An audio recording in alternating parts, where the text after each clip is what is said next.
Alright, so here's a panning shot of the current layout. Right now I'm clearing off buildings. I have a lot of the trains back in their boxes.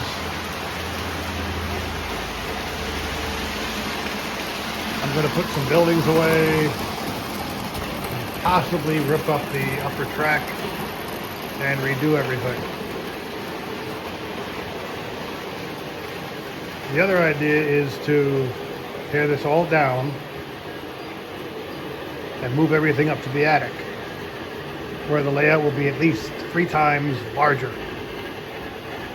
The only thing holding me back is I need to insulate and put an exhaust fan up in the attic. Given my background as a facilities tech, and I did construction also, doing that won't be that difficult for me. Just the time to do it. So we'll see. But as of right now, I have this area mostly cleared off. There was a ton of freight cars sitting here before.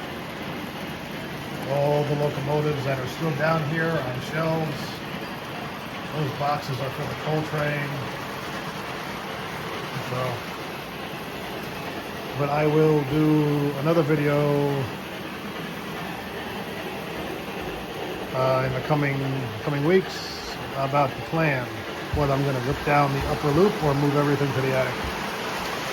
Thank you.